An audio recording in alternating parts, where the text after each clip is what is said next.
bem-vindo à nossa terceira e última aula sobre ópera barroca.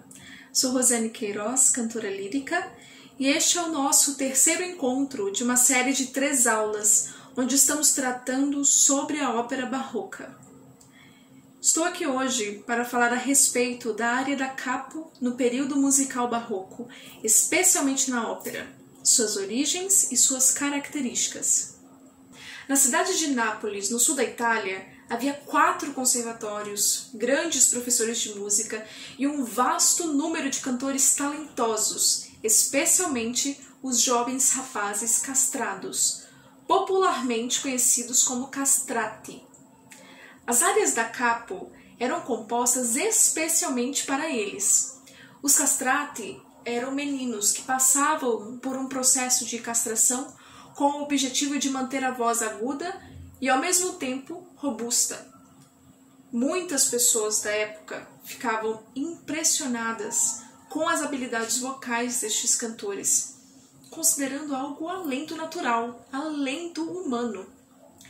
Essas habilidades giravam em torno da extensão vocal, da velocidade, da agilidade, da potência e da sustentação de longas frases.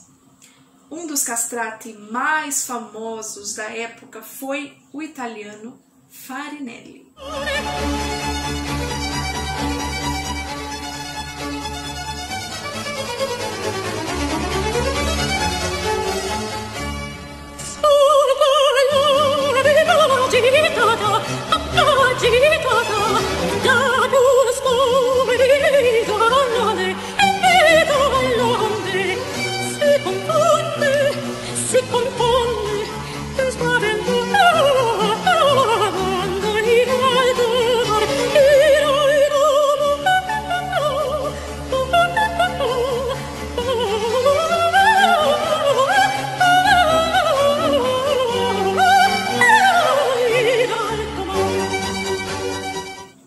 Atualmente, os papéis que no período barroco foram escritos para os castrati, hoje são interpretados por sopranos e majoritariamente por mezzo-sopranos, contraltos e contratenores. As áreas eram o momento de exibição máxima dos castrati. Por definição, a área é uma canção independente inserida em uma obra maior, como no caso da ópera. Mas também podemos encontrar áreas nas obras sacras, como, por exemplo, nas cantatas e nos oratórios. As áreas são canções para voz solo e acompanhamento instrumental. E nas primeiras óperas, essas canções exerceram um papel central.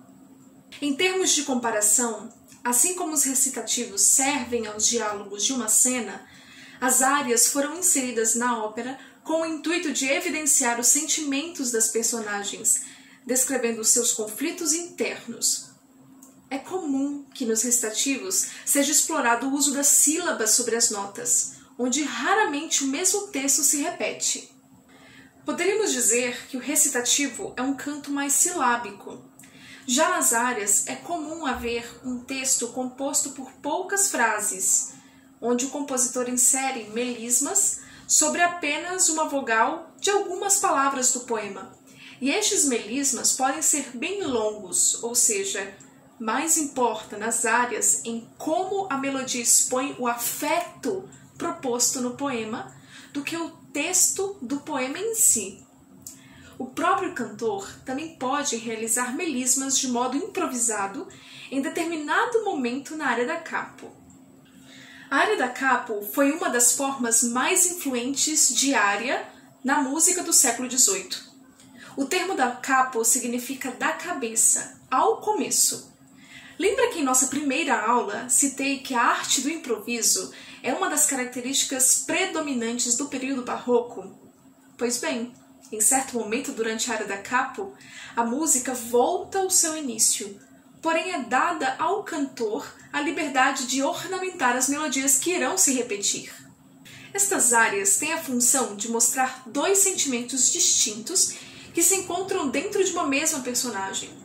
E a música era escrita num formato em que estes afetos vinham à tona com muita clareza, seja na mudança melódica em si, como também poderia vir na mudança de tonalidade, na mudança de andamento ou também nas mudanças rítmicas. Quando começamos a ouvir áreas da capo, percebemos que a música muda de acordo com a chegada de um novo texto. A área da capo era o momento do cantor, o momento em que ele podia exibir todo o seu virtuosismo vocal.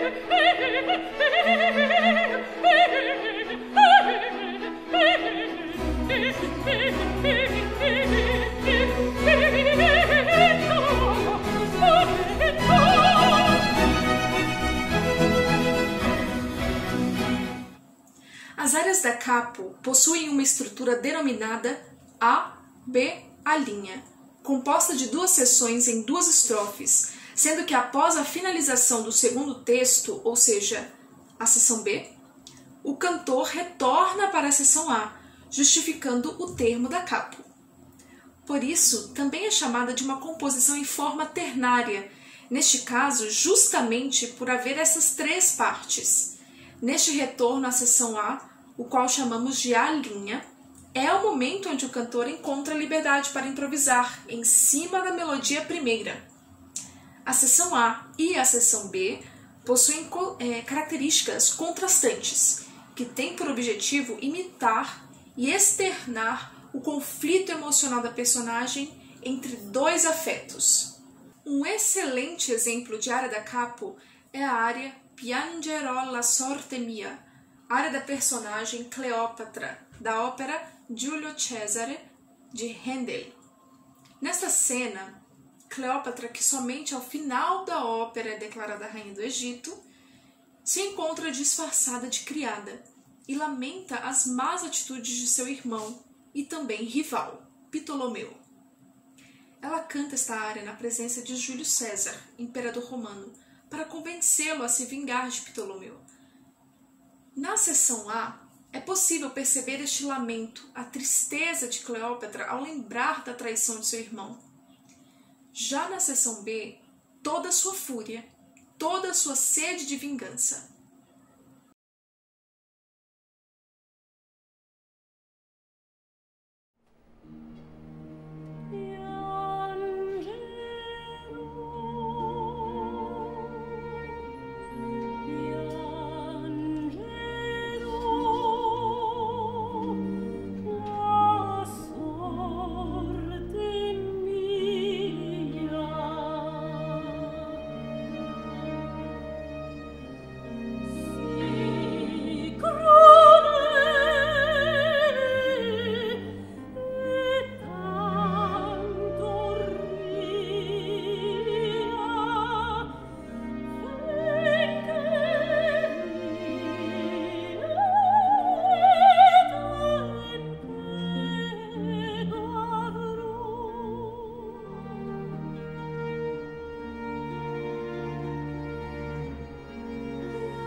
No início da seção A, já podemos identificar algumas características que serão contrastantes com a seção B. A área começa em compasso ternário, em Mi maior e com andamento largo. O andamento largo, sendo ele um andamento lento, se configura de modo muito belo com o Lamento de Cleópatra. Se analisarmos o baixo contínuo, as suas notas iniciais descendentes podem indicar que Handel as escreveu com a ideia de nos fazer imaginar as lágrimas de Cleópatra. Já na seção B, que se encontra em Dó sustenido menor, vemos logo de início a mudança de compasso de 3/8 para 4/4. Poderíamos afirmar que este andamento nos traz mais firmeza juntamente com o andamento em allegro. Essa mudança de andamento se configura com a mudança de afeto da personagem. Cleópatra, nesta seção B, nos diz que irá se vingar de seu irmão. As semicolcheias podem também nos passar a ideia de um impulso enérgico vindo da personagem à medida que sua fúria cresce. No término da seção B, ouvimos novamente a seção A. No vídeo que assistimos, a cantora utilizou de novos caminhos melódicos, como arpejos, notas agudas e apodiaturas, dando um colorido novo à música, evidenciando não somente a habilidade vocal da cantora, mas também sua capacidade de compor em cima de uma melodia já existente. Quando o cantor inicia a seção A, o término desta seção é indicado pela palavra fine. Após isso, se inicia a seção B. Ao final desta, encontramos a indicação de C al fine, ou seja, da capo al fine, da seção A até o seu fim.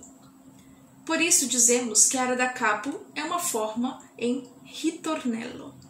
Havia outros tipos de composição para as áreas de ópera, porém a forma da capo foi a mais recorrente no início do século XVIII. E ao final deste vídeo você encontra uma lista de áreas da capo para apreciar e analisar. Essa liberdade no campo da arte do improviso, que se encontra nas áreas da capo, que era concedida aos intérpretes da época, resultou em abusos e exageros musicais por parte destes cantores. Portanto, um pouco antes da metade do século XVIII, surgirá a reforma da ópera pelo compositor alemão Gluck. Gluck terá um papel muito importante na nova forma de se compor ópera no século XVIII. Espero que tenha gostado desta aula. Nos encontramos na próxima série, onde iremos tratar sobre a ópera clássica, com os seguintes assuntos: a ópera séria, a ópera de intermezzo e a ópera buffa. Sendo assim, veremos as mudanças nesta transição do barroco para o clássico e quais foram as motivações para que essas mudanças ocorressem. Até lá!